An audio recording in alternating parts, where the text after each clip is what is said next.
ಗೆಳತಿಯರಿಗೆ, ಕನ್ನಡ ಅಭಿಮಾನಿಗಳಿಗೆ, ಮತ್ತೆ ಎಲ್ಲ ಸಿನಿಮಾ ಅಭಿಮಾನಿಗಳಿಗೆ, ಮತ್ತೆ ನನ್ನ ಅಭಿಮಾನಿಗಳಿಗೆ ನಿಜವಾಗ್ಲೂ ಥ್ಯಾಂಕ್ಸ್ ಹೇಳ್ತೀನಿ.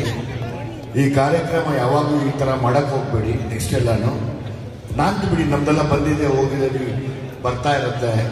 ಯಾರೋ ಹೊಸಬರು ಬಂದಿರ್ತಾರೆ, ಅವ್ರಿಗೆಲ್ಲ ಈ ಥರ ಮಾಡಿದಾಗ ತುಂಬ ಮನ್ಸಿಗೆ ನೋವಾಗುತ್ತೆ ಅಲ್ವಾ?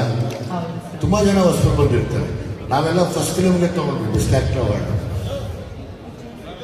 ಸುಮಾರು ಜನ ಹೆಣ್ಮಕ್ಳು, ಹೊಸ ಗಂಡ್ಮಕ್ಳು ಇನ್ಸ್ಪೈರ್ ಆಗ್ಬಿಟ್ಟು ಕಾಯೋರು ಸಡನ್ ಆಗಿ ಈಗ ಮಾಡಿದಾಗ ಅದು ತಗೊಂಡ್ರು ವೇಸ್ಟ್ ಅನ್ಸುತ್ತೆ. ಸೊ ಬೆಟರ್ ಇಡೀ ನಮ್ಮ ಕನ್ನಡನ ಇನ್ಚಾರ್ಜ್ ಆಗಿರೋ ಈ ತಂಡ ಈ ಪ್ರಾಬ್ಲಮ್ಗಳಾಗ್ತಾರೆ, ಈ ತಪ್ಪಾಗ್ತಾರೆ ನೋಡಿಕೊಂಡ್ರೆ ತುಂಬಾ ಚೆನ್ನಾಗಿರುತ್ತೆ. ಎಲ್ಲರೂ ದಯವಿಟ್ಟು ಕೂತ್ಕೊಳ್ಬೇಕು ಅಂತ ಕೇಳ್ಕೊಳ್ತೀವಿ. ಎಲ್ಲೂ ಪ್ಲೀಸ್. ಪ್ರತಿ ಸರಿನೂ ಹೀಗೆ ಕನ್ನಡನ ತುಂಬಾ ಎಂಡಿಗೆ ಮಾಡ್ತೀವಿ, ಅದೊಂದು ಬೇಜಾರಿರುತ್ತೆ ಮನಸ್ಸಲ್ಲಿ.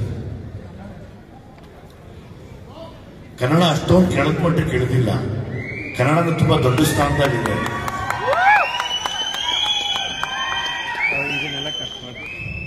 ಸೊ ಹಂಗಾಗಿ ಕನ್ನಡಕ್ಕೆ ತುಂಬಾ ದೊಡ್ಡ ಗೌರವ ಕೊಡಲಿ ಅಂತ ಹೇಳಿ ಈ ಅವಾರ್ಡ್ನ ನನ್ನ ಎಲ್ಲ ಅಭಿಮಾನಿಗಳಿಗೆ ಅರ್ಪಿಸ್ತೀನಿ. Thank you very much. Sir, best actor critics ಖಂಡಿತವಾಗ್ಲೂ ಬಹಳ ಒಂದು ದೊಡ್ಡ ಅವಾರ್ಡ್.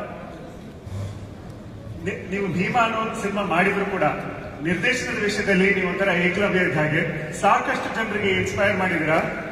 5 ವರ್ಷ ಇಂಡಸ್ಟ್ರಿನಲ್ಲಿ ಉಳಿಯೋದೇ ಬಹಳ ಕಷ್ಟದ ಕೆಲಸ. ಅಂತದ್ರಲ್ಲಿ ನೀವು 25 ವರ್ಷ ಮಿಕ್ಸ್ತಾ ಇದ್ದೀರಾ.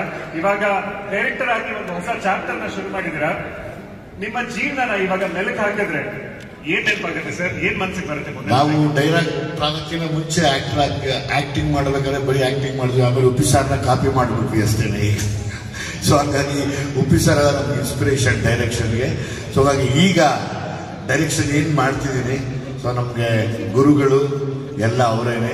ಸೊ ಹಾಗಾಗಿ ಅವ್ರನ್ನ ತುಂಬಾ ಇಷ್ಟಪಡ್ತೀವಿ, ಅವ್ರನ್ನ ಫಾಲೋ ಮಾಡ್ತೀವಿ. ಹಂಗಾಗಿ ಗೊತ್ತಿಲ್ಲ, ನನ್ನ ಕೊನೆಯವರೆಗೂ ಒಂದೇ ಹಾರ್ಡ್ ವರ್ಕ್ ಮಾಡೋದಷ್ಟೇ ಗೊತ್ತಿರೋದು. ಅದು ಮಾಡ್ತಿದ್ರೆ ದೇವರೆಲ್ಲ ಒಂದ್ ಕಡೆ 100% ಎಲ್ಲರನ್ನು ಗೆಲ್ಲಿಸ್ತಾರೆ.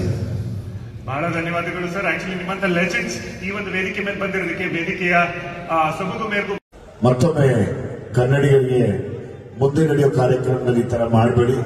ಈಗಾಗಲೇ ನಾವ್ಯಾರು ಬರೋದಿಲ್ಲ. ಜೈ ಕರ್ನಾಟಕ ಮಾತೆ.